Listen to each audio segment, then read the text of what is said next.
રાજકોટની જાણીતી Medicare hospital, લાખો રૂપિયાની ફી અને આધુનિક સારવારના દાવા. પરંતુ આ જ હોસ્પિટલની એક કથિત ભૂલે આજે એક હસતા રમતા પરિવારની જિંદગી બરબાદ કરી નાખી. સામાન્ય તાવની સારવાર માટે હોસ્પિટલના બારણે પહોંચેલી એક પરિણીત મહિલા આજે કાળઝાળ દર્દ ભોગવી રહી છે. પરિવારનો સનસનીખેજ આક્ષેપ છે કે ડોક્ટર અમિત વરસાણીની ઘોર બેદરકારીના કારણે દર્દીને દવાઓ અને ઇન્જેક્શનના એવા તો હેવી ડોઝ આપી દેવાયા કે મહિલાના માથાના તમામ વાળ ખરી ગયા, આખા શરીરની ચામડી ઉખડી ગઈ અને ક્યારેય નહોતા તેવો ડાયાબિટીસનો રોગ શરીરમાં ઘર કરી ગયો.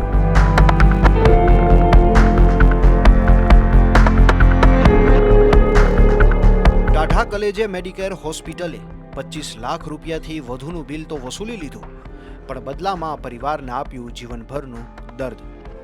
જ્યારે અન્ય ડોક્ટરની સલાહ લેવાય ત્યારે મોટો ખુલાસો થયો કે ડોક્ટર વરસાણીની તમામ દવાઓ તાત્કાલિક બંધ કરવી પડશે. આ મામલે પીડિત પરિવાર છેલ્લા 1.5 વર્ષથી ન્યાય માટે ભટકી રહ્યો છે. કલેક્ટર, એસપીથી લઈને આરોગ્ય મંત્રી સુધી રજૂઆતો થઈ, પણ પરિણામ શૂન્ય. ગુજરાત મેડિકલ કાઉન્સિલે બંને પક્ષોને સાંભળ્યા ખરા, પણ આપ્યો એવો હાસ્યાસ્પદ જવાબ કે ડોક્ટરને માત્ર ઠપકો આપવામાં આવ્યો છે. શું કોઈની જિંદગી બરબાદ કરવાનું વળતર માત્ર એક ઠપકો હોઈ શકે? સાંભળો ભોગ બનનાર મહિલા અને તેમના પતિની એ દર્દનાક આપવીતી.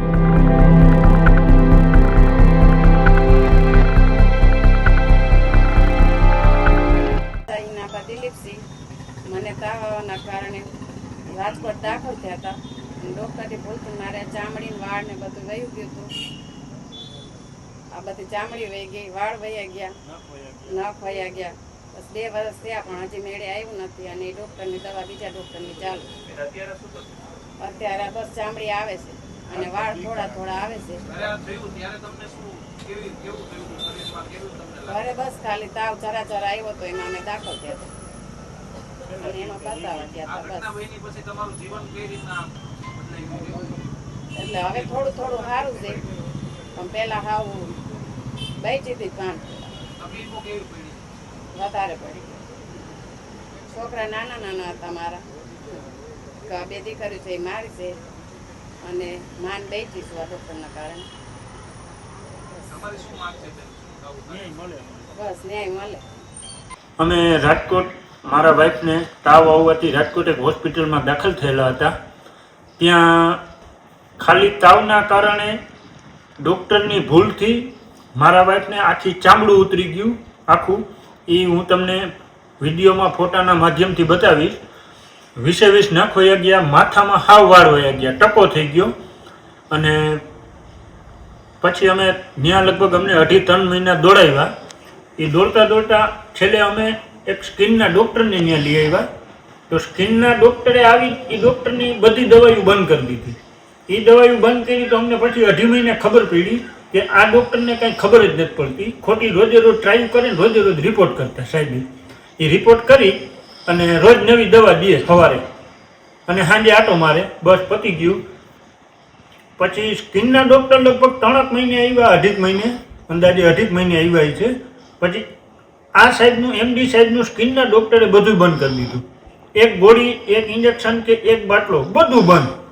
પછી અમે આખી રાત જઈ ગયા ત્યાં હોસ્પિટલે. સવારમાં બીજી હોસ્પિટલમાં અમે મારા વાઈફને હું ઇમરજન્સીમાં ઓક્સિજન ચાલુ ગાડીએ એમ્બ્યુલન્સમાં લઈને વયો ગયો.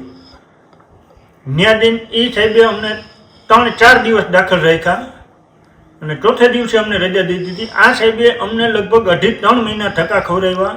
એમાં મિનિમમ 40 દિવસ તો હોસ્પિટલમાં દાખલ રહ્યો અને રોજે રોજ રિપોર્ટ કરે અને રોજે રોજ નવી નવી દવાઈઓ દીધા કરે. અને પૈસા લગભગ મારા 40 લાખની આજુબાજુ પૂરા કરાવી દીધા. પછી મારે એક મકાન હતું, એ મેં મકાન વેચી નાખ્યું. 30 લાખનું મકાન હતું, પણ મેં 20-22 લાખ 23 લાખમાં એ મકાન તાત્કાલિકમાં વેચ્યું. એ પછી ભાઈ કુટુંબને હગાવાલા અને જાય ભાઈઓએ આપણને ટેકો કરી અને મુસીબતમાંથી બહાર કઢાવ્યો આપણે. એટલે આ સાહેબ ઉપર મેં પછી અરજી કરી હતી, રજા દઈ દીધી. 5મા 6મા આ હું દાખલ થયો તો 2જા મહિનામાં, સોરી 3જા મહિનાના 2/2/2024ના. ઠેક હું પછી 5મા મહિનામાં છૂટો થયો. પછી હું લગભગ 1 વર્ષ તો એમાં ને એમાં રહ્યો કે કોઈને ઘરમાં નહીં આવવા દેવાના ને એની માથે રહેવાનું, આવું બધું કરતાં કરતાં વર્ષ વહી ગયું. પછી મને કોઈએ કીધું કે હવે આ ડૉક્ટર વિરુદ્ધ તમે અરજી કરો. તો મેં 3 અરજી કરી, 3 ગાંધીનગર કરી, મુખ્યમંત્રી સાહેબને, આરોગ્ય મંત્રી સાહેબને અને ગ્રાહક સુરક્ષામાં 2 કરી રાજકોટમાં એસપી સાહેબને અને જિલ્લા કલેક્ટર સાહેબને. એ બધાએ એના નજીકના માલવિયા પોલીસ સ્ટેશનને કીધું કે આ તમારા અંડરની હોસ્પિટલ છે, એને તમે કહો કે આ શું છે આ બધું.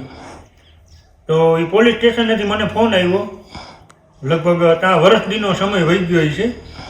વરસદી હું હોસ્પિટલમાં ગયો તો મારું નિવેદન લીધું અને મને એને રિપોર્ટ જોયા અને મારા અમુક કાગળના એ બેન હતા પોલીસમાં, એને ફોટા પાડ્યા. એ કે હવે તમારું છે ને રિપોર્ટ આવશે સિવિલ હોસ્પિટલમાંથી. તો સિવિલ હોસ્પિટલનો રિપોર્ટ આપણા તરફથી ના આવ્યો અને પછી અમે અમદાવાદ મોકલા, અમદાવાદ સિવિલ હોસ્પિટલમાં. તો અમદાવાદ સિવિલે હું 3 ધક્કા ખાઈ આવ્યો પેચલ રિપોર્ટ હતું. ભાઈ મને જવાબ કેમ નથી દેતા, જવાબ કેમ નથી આપતા, તમે શું વાંધો છે? તો એનો પછી લગભગ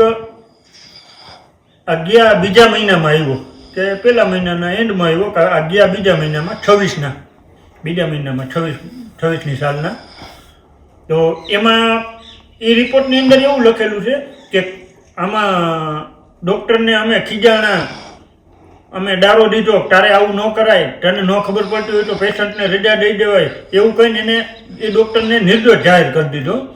એટલે હવે હું આ વિડીયોના માધ્યમથી સમાજને અને અન્ય સમાજને 18 વર્ષને કહેવા માગું છું કે મારે તો આજ મકાન હતું તો વેચ્યું, કુટુંબ, સમાજ, ભાઈઓ, બરાબર, હગાવાલા, એને મને પૈસા દઈને આમાંથી બહાર કાઢ્યો. અમુક ન પહોંચી શકે એમ હોય, ગમે એ સમાજના હોય, તો એને શું કરવાનું? અને મારા પેશન્ટ હાવ છેલ્લા સ્ટેપે અમે હોસ્પિટલ બદલાવી અને બચી ગયા, નકર એ કેસ અમારો ફેલ હતો. આ વિડીયોની અંદર હું જે મારા ઘરના આ તાવ આવ્યો એના આગળના પણ ફોટા આ વિડીયોના માધ્યમથી તમને પહોંચાડીશ. પછી વચમાં હોસ્પિટલમાં હતા એ પહોંચાડીશ. પછી રજા દઈ દીધી, 20 નખ વયા ગયા, માથાના વાળ વયા ગયા, એ બધા ફોટા હું તમને બતાવીશ. અને આપણે જે રેવાબા જાડેજા છે, હું એની પાસે ન્યાય માગવું છું કે તમે આમાં થોડોક ધ્યાન આપી અને રાજકોટ, અમદાવાદ સિવિલ હોસ્પિટલના ડૉક્ટરે શું કામ મારી યારે અન્યાય કર્યો, એની માટે હું ન્યાયની માગણી કરું છું તમારી પાસે. અને સમાજના કોઈ પણ અગ્રણી હોય, આગેવાન હોય, કોઈ પણ સમાજના નેતા હોય, કોઈ પણ સમાજનો આગેવાન હોય, એને રિપોર્ટ જોવા હોય, મારા કાગળિયા જોવા હોય, તો હું મારો કોન્ટેક્ટ નંબર પણ આપું છું, 63 51 51 15 61. આ મારો નંબર છે. જેને રિપોર્ટ જોવા હોય, પેશન્ટ જોવું હોય તો પણ આવી શકે ને કાગળિયા જોવા હોય તો મને ત્યાં બોલાવે, હું ગમે ત્યાં આવીને, પણ મારે ન્યાય જોઈએ છે, જેથી કરી અને બીજા કોઈ નાના માણસ હારે આ વસ્તુ બીજા ડૉક્ટરે કરતા વિચાર કરે. 1.5 વર્ષની લાંબી પીડા બાદ મહિલાને હવે આંશિક રિકવરી તો આવી, પરંતુ પરિવાર ન્યાય માટે મક્કમ છે અને પોલીસ ફરિયાદની માંગ કરી રહ્યો છે. પરંતુ વાર્તામાં ટ્વિસ્ટ અહીં પૂરો થતો નથી. મેડિકેર હોસ્પિટલ સામે જ્યારે આક્ષેપો થયા ત્યારે હોસ્પિટલના જ 2 માલિક ડોક્ટરોના અલગ અલગ અને વિરોધાભાસી નિવેદનો સામે આવ્યા છે, જેણે આખા મામલાને વધુ શંકાસ્પદ બનાવી દીધો. એક તરફ ડોક્ટર અંકુર વરસાણીએ આખો દોષ બીજા ડોક્ટર પર ઢોળતા એવું નિવેદન આપ્યું કે દર્દી અગાઉ ગેસ્ટ્રોલોજિસ્ટ ડોક્ટર નીરવ પીપળિયા પાસેથી સારવાર લીધી હતી અને કદાચ એ દાવાના રિએક્શનના કારણે આ પરિસ્થિતિ સર્જાઈ હોઈ શકે. જ્યારે બીજી તરફ ડોક્ટર અમિત વસાણી કંઈક અલગ જ રાગ આલાપી રહ્યા છે. તેમના મતે આમાં કોઈની વ્યક્તિગત બેદરકારી નથી, આ તો દર્દીના નસીબ ખરાબ અથવા તેના શરીરની પ્રતિક્રિયાના કારણે આવું રિએક્શન આવ્યું છે. હવે સવાલ એ થાય છે કે જો હોસ્પિટલ સાચી જ હોય તો બંને ભાગીદાર ડોક્ટરોના સૂર અલગ અલગ કેમ છે? એક ડોક્ટર અન્ય ડોક્ટરની સારવાર તરફ આંગળી ચીંધે છે તો બીજો ડોક્ટર સમગ્ર ઘટનાને નસીબના નામે ખપાવી રહ્યો છે. આખરે દર્દીની આ હાલત માટે જવાબદાર કોણ? શું આ ખરેખર મેડિકલ કિલિંગ કે બેદરકારી છે કે પછી માત્ર એક કુદરતી રિએક્શન? આ સવાલોના જવાબ તો હવે ઊંડી તપાસ અને સત્તાવાર તબીબી અભિપ્રાય બાદ જ બહાર આવશે. જુઓ આ મુદ્દે હોસ્પિટલના બંને તબીબોની શું સફાઈ છે. આપના દર્દી છે 2024માં એ સારવાર અને એમને ખૂબ જ ગંભીર આરોપ પકડ્યા છે કે ઓવરડોઝ આપ્યા છે ઇન્જેક્શનના અને એને કારણે એમના શરીરમાંથી ચામડી ઉપડે છે, નખ ઉડી ગઈ છે અને વાળ પણ કરી ગયા છે. સાહેબ શું એમને બીમારી હતી, શેના માટે દાખલ? હવે હું બોલું. હવે એ પેશન્ટ છે ને મારી પાસે પહેલાં આવ્યું ત્યારે એને તાવ, પેટનો દુખાવો અને નબળાઈ, ભૂખ નથી લાગતી, આ ટાઈપની બીમારી હતી, જેના માટે જરૂરી સારવાર રિપોર્ટ્સ કરેલા હતા. એ રિપોર્ટમાં એમાં લીવરમાં સોજો આવેલો જણાતો હતો, બરાબર છે. જેના માટે જરૂરી પેટ અને આંતરડાના ડૉક્ટર જે કહેવાય આપણે ગેસ્ટ્રોફિઝિશિયન, એનો ઓપિનિયન લીધો હતો. પેશન્ટ 4 થી 5 દિવસ અમારી હોસ્પિટલમાં ત્યારે એડમિટ હતું. એની સારવાર પૂર્ણ થતા બાદ પેશન્ટને ઓવરઓલ સારું જણાતા મેં એને રજા કરેલી હતી. કોઈ પણ પેશન્ટને રજા કરો એટલે 5 દિવસ પછી ફોલોઅપમાં આપણે એને ચેકઅપ માટે બોલાવતા હોય. તો જ્યારે ચેકઅપ માટે આવ્યા ત્યારે એને સેમ કમ્પ્લેન પાછી હતી કે જે એને તાવ, નબળાઈ એને જતું નહોતું રહ્યું, બરોબર છે. અને સાથે જે લીવરના રિપોર્ટ હતા કે જે રિપોર્ટ અહીંયા એડમિટ હતા ત્યારે એને સુધારો થયેલો હતો, એ રિપોર્ટ પાછા એના બગડેલા હતા. એટલે પછી ત્યારે મેં એમને કીધું કે ભાઈ આ જે છે એ સાદો જે વાયરલ તાવ કે આપણે જે કમળો કહીએ, હિપેટાઇટિસ કહીએ, એ ટાઈપનો હોય તો એમાં પેશન્ટ 100% એકાદ વીકમાં ઇમ્પ્રૂવ થઈ જતું, પણ નહોતું થતું. એટલે મને લાગ્યું કે આ પેશન્ટને લીવર રિલેટેડ પ્રાઇમરી કંઈક તકલીફ છે. એટલે મેં એમને ફોલોઅપમાં આવ્યા ત્યારે એને ગેસ્ટ્રોફિઝિશિયન પાસે, જે ગેસ્ટ્રોફિઝિશિયનને જોયેલો હતો એમની પાસે ઓપીડીમાં એમને ત્યાં મોકલી દીધા. અને એમણે એની રીતે બધું જરૂરી વર્કઅપ કર્યું, રિપોર્ટ કર્યા, એ બધું હશે. પછી મારી પાસે પેશન્ટનો કંઈ જે કહેવાય કે કોન્ટેક્ટ નહોતો. પછી જ્યારે પેશન્ટ 1 થી 1.5 મહિના આસપાસ પેશન્ટને દવા ચાલુ કરેલી હતી ગેસ્ટ્રોફિઝિશિયને, એમને જરૂરી લાગતી હતી એ પ્રમાણે, એનાથી એને રિએક્શન આવ્યું હતું કે જે દવા કોઈ પણ જે ચાલુ કરે બધા પેશન્ટમાં જરૂરી નથી કોઈ પણ દવાનું કે આ પેશન્ટમાં કેટલો રિસ્પોન્સ આવે એ રીતનું. પહેલાં હું આ વાત કરીશ. એટલે ગેસ્ટ્રોફિઝિશિયન પાસે મોકલેલું હતું, એટલે એને જે દવા ચાલુ કરી હતી એનું એને રિએક્શન આવ્યું. એ રિએક્શન આવતા બાદ એણે ઓપીડી બેઝ ડર્મેટોલોજીસ્ટ કે જે ચામડીના નિષ્ણાતનો હતો ને બતાવીને આવ્યા હતા ને પછી મારી પાસે આવ્યા હતા. એટલે એ દરમિયાન એને પછી રિએક્શન, ડ્રગ રિએક્શન હતું. એને અમારી ભાષામાં એરિથ્રોડર્મા એક્સફોલિયાટાઇટિસ કહેવાય. એટલે એ જે ટાઈપનું રિએક્શન હતું અને એના માટે જે જરૂરી સારવાર ને બધું મેં આપેલું હતું. અને મારું કામ હતું એમાં સપોર્ટિવ ટ્રીટમેન્ટ કરવાનું, કારણ કે જ્યારે પણ ડ્રગ રિએક્શન આવે ત્યારે પેશન્ટના ઓવરઓલ વાઇટલ્સ જે અમે કહીએ બીપી, યુરિન આઉટપુટ, ફીવર, આ તે બધી વસ્તુ અમારે મેનેજ કરવાની હોય. સાથે એમની સાથે સુપર સ્પેશિયાલિસ્ટ જે કહેવાય કે ડર્મેટોલોજીસ્ટ એમણે પણ જોયેલું હતું. પેશન્ટને વચ્ચે એને મગજ ઉપર પણ અસર આવી હતી આને લીધે, એટલે ન્યુરોફિઝિશિયનનો પણ આપણે ઓપિનિયન લીધેલો હતો ને એ પણ સાથે જોતા હતા. એટલે ઓવરઓલ કેસનું રિએક્શન હતું એ જટિલ હતું, એના માટે આપણે યોગ્ય સારવાર આપેલી હતી. આ સારવાર દરમિયાન થ્રુ આઉટ મેં એને કીધેલું હતું કે ભાઈ આ થોડુંક આપણી બીમારી ગંભીર છે, એના માટે જે બીમારી હતી શું સાહેબ? મૂળ બીમારી હતી શું અને તમે શું સારવાર કરી? બીમારી અરે અહીંયા આવ્યા ત્યારે સાંભળો રિએક્શન એને ઓપીડી બેઝ દવા ચાલુ કરેલી હતી ગેસ્ટ્રોફિઝિશિયને, એના લીધે રિએક્શન આવ્યું હતું.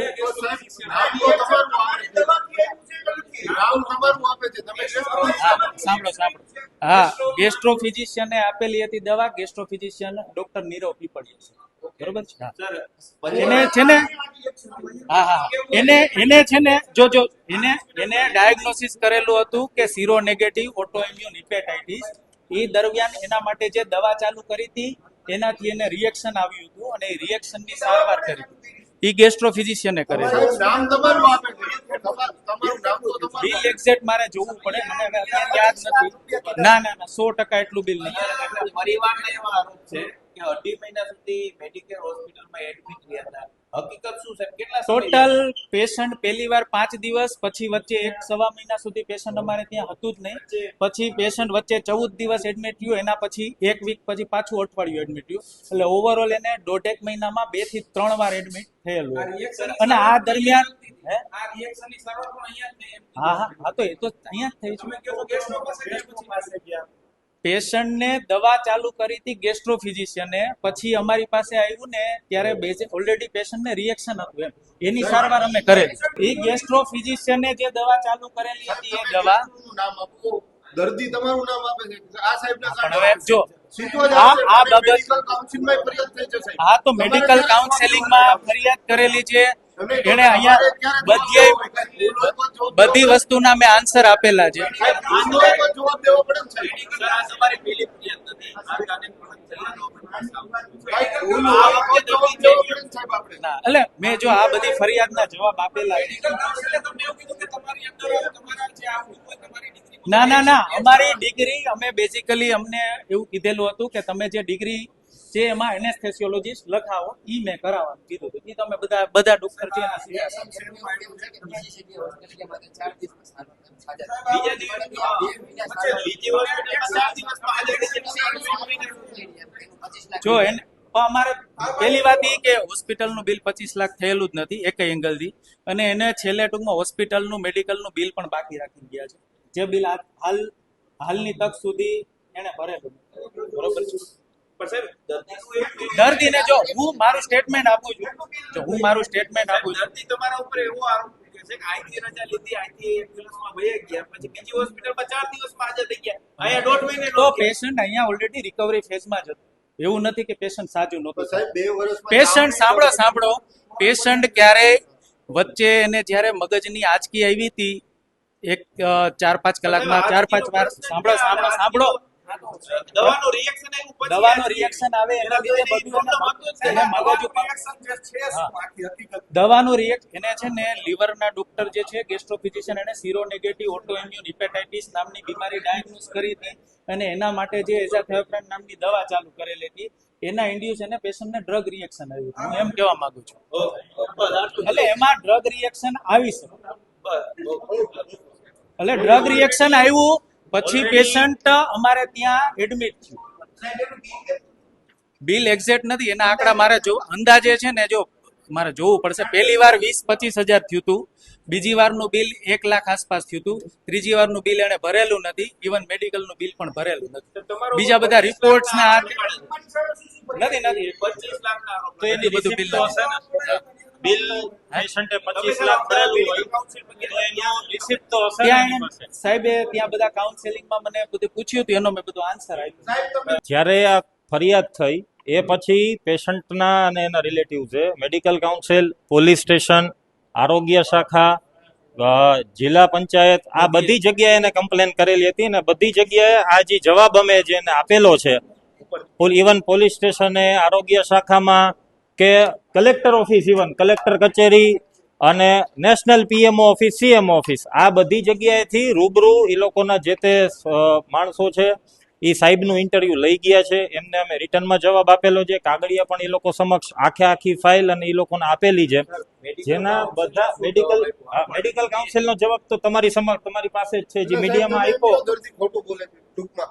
ના, દર્દી ખોટું નથી બોલતું, દર્દી પીડાણું જ છે, દર્દી પીડાણું જ છે. એમાં કોઈ જો અમે સ્વીકારી છીએ, પણ અમારા વાકને લીધે પીડાણું એ વાત તદ્દન ખોટી છે. બરોબર, જે જરૂરી નથી ને કે બેદરકારી કોઈની નથી, એ મારા અને દર્દીના નસીબ. રિએક્શન તો ભાઈ મને આવી શકે, તમને આવી શકે. બરોબર છે, અમારા વાકને લીધે રિએક્શન આવ્યું એ વસ્તુ ખોટી છે. મેડિકલ સાયન્સમાં નસીબ ક્યાં આવ્યું? ના, આવે દવા આપી સાહેબ. જો અમે પેલી વસ્તુ રિએક્શન આવ્યું, બેનને પીડા થઈ એ વસ્તુ હકીકત છે. બરોબર, પણ અમારા વાકને લીધે આવ્યું આ વસ્તુ ખોટી છે. કોઈની બેદરકારી નથી. બરોબર છે, કોઈની બેદરકારી. આ પણ દર્દી હેરાન ન થાય એ તો એક ના એની ભૂલ છે એવું નથી કીધું. દવા એમને ચાલુ કરવાની છે, દવા એમને ચાલુ કરી. જો દવાથી રિએક્શન આવવું એ બોડીની તાસીર ઉપર હોય. એમને એક ઓલું કહેવાય ને કે MTCD એટલે એને વાનો એક રિપોર્ટ પોઝિટિવ આવ્યો. એ લોકોને સામેથી અમે 2 વાર કીધું હતું કે જટિલ વસ્તુ જે આપણે જેટલા ઓપિનિયન લેવા પડશે એટલા લેશું. અમદાવાદી નહોતા જતા તો અમે સામેથી કીધું કે ભાઈ આપણે અમદાવાદ ઓપિનિયન લઈએ. બીજી વસ્તુ પેશન્ટના સગા છે, જે અમુક તો એના જેવું છે કે અમારા સગા છે, એના સગા પોતે એમ કે છે કે ના ભાઈ આ લોકો ઓલું કરે છે. હવે જે વસ્તુ મારે ના બોલવી જોઈએ કેવું પડે. પેશન્ટના હસબન્ડ છે એ દારૂ પીને અમને ફોન કરીને ધમકાવે છે. આ તો ઓલું કહેવાય કે અમારી પાસે રેકોર્ડિંગ નથી એટલે એ અમારો વાક. બરોબર, ઈ અમે તો બિલ માંગ્યું ઈ એને પ્રોબ્લેમ હતો. બરોબર છે, ઈ તો જો ઓના જેવું છે કે 3 વર્ષ સુધી સારવાર લે સાહેબ. નો ના, અમારી હોસ્પિટલમાં 3 વર્ષ સુધી સારવાર નથી લીધેલી. જો બીજી વાર જ્યારે દાખલ થયું, રિએક્શનથી દાખલ થયું, એની જે ટ્રીટમેન્ટ કરવાની હોય, જેટલા ડોક્ટરને ટ્રીટમેન્ટ થવાથી, જો અમારી પાસે આનાથી વધારે જવાબ દેવા માટે નથી, બરોબર છે? જેટલો ખુલાસો દેવાનો હતો અમે આપી ચૂક્યા છીએ. બાકીનું પોલીસ સ્ટેશને જે જવાબ આપેલો છે એ મીડિયામાં અમે આપી દેશું, બરોબર છે?